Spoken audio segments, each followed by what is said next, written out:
Assalamualaikum warahmatullahi wabarakatuh. Sebelumnya perkenalkan, nama saya Lailatul Safiroh, NIM 1004010810884, kelas D semester 5. Di video ini yaitu untuk penugasan UAS Ekonomi Politik, yang mana yaitu mereview 3 materi dari beberapa materi yang sudah kita pelajari di semester ini. Untuk 3 materi ini, saya mengambil yang pertama yaitu mengenai ekonomi politik neoliberalisme, yang kedua mengenai ekonomi politik Keynesian, dan yang ketiga yaitu teori keadilan John Rawls. Langsung saja, yang pertama yaitu mengenai ekonomi politik neoliberalisme.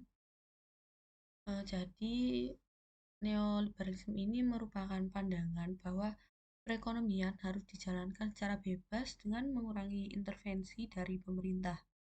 Jadi dia ini lebih menekankan kepada pasar bebas.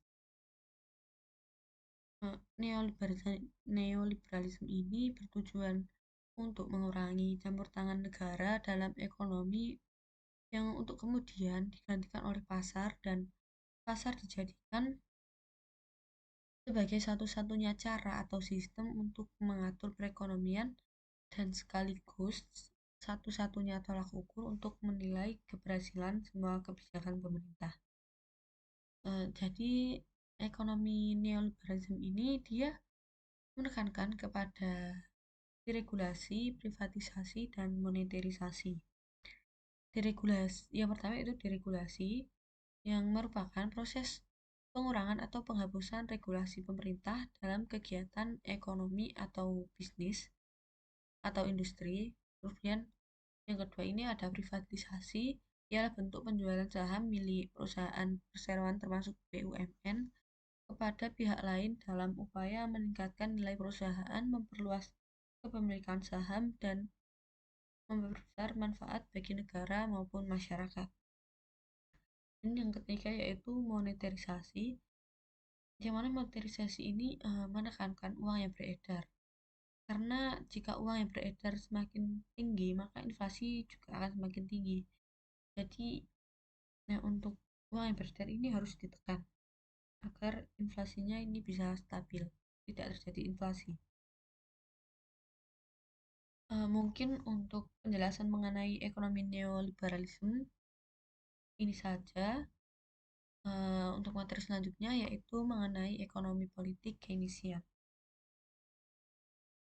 Jadi ekonomi politik Keynesian ini adalah sebuah pendekatan dalam ilmu ekonomi yang dikembangkan oleh John Maynard Keynes. Ilmu ekonomi Keynesian ini fokus pada penggunaan kebijakan aktif pemerintah untuk mengelola permintaan agregat guna mengatasi atau mencegah resesi ekonomi. Pendekatan Keynes ini dia mengajukan kritik terhadap konsep pasar yang meregulasi dirinya sendiri, yang mana hal tersebut ini banyak digunakan oleh pemikir ekonomi klasik dan neoklasik. Keynesianisme menekankan pentingnya intervensi pemerintah dalam perekonomian, terutama melalui kebijakan fiskal dan moneter, untuk mengatasi ketidakstabilan ekonomi seperti resesi dan pengangguran. Kemudian ekonomi Keynesian ini dia ada dua tujuannya, itu yang pertama how to get stability, dan yang kedua how to make economy great, yang mana ini bagaimana untuk menciptakan stabilitas ekonomi, dan juga bagaimana cara untuk mendorong pertumbuhan ekonomi.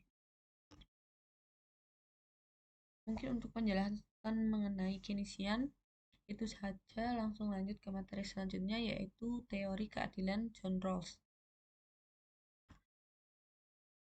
Salah satu yang diperdebatkan di dalam teori keadilan sosial adalah bagaimana distribusi sumber daya dilakukan sehingga kemerataan dapat dicapai sekaligus hak-hak individu ini tidak dilanggar. Titik perdebatan di dalam teori ini ialah berada pada liberty dan equality, yang mana liberty dan equality ini adalah dua wilayah ekstrim yang seringkali tidak yang seringkali tidak terdamaikan. Untuk mendamaikan dua kutub yaitu liberty dan equality ini, eh, John Rawls menawarkan teori justice fairness.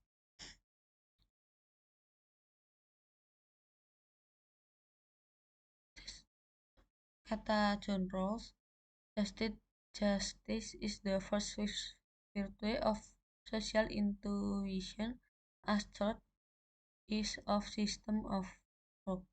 Jadi setiap orang memiliki hak yang sama terhadap kebebasan asasi. Bila terjadi ketidakadilan, maka kaum yang tertinggallah yang harus diuntungkan. Jadi suatu prinsip keadilan menurut John Rawls ialah menjamin kemerataan dan keuntungan bagi mereka yang tertinggal. Inilah yang utama dari masyarakat yang demokratis. Kemudian tentunya pendapat John Rawls ini juga mendapatkan kritik, yaitu dari kelompok kiri dan kelompok kanan. Dari kelompok kiri itu mengkritik bahwa prinsip John Rawls ini memberi peluang terjadinya manipulasi ketidakadilan dengan mengatasnamakan kepentingan golongan yang kurang beruntung. Kemudian untuk kelompok kanan ini mengkritik bahwa prinsip tersebut memberi peluang kepada negara untuk memperalat si miskin guna memeras si kaya. Sederhananya, bila semua orang kaya ditarik pajak, kemudian hasil pajak dipergunakan untuk membantu si miskin, kondisi ini disebut negara memeras orang kaya atas nama si miskin. Jadi intinya pemikiran John Rawls ini ialah keadilan sebagai fairness. Mungkin itu saja penjelasan dari saya mengenai 3 materi tadi. Kurang lebihnya mohon maaf. Wassalamualaikum warahmatullahi wabarakatuh.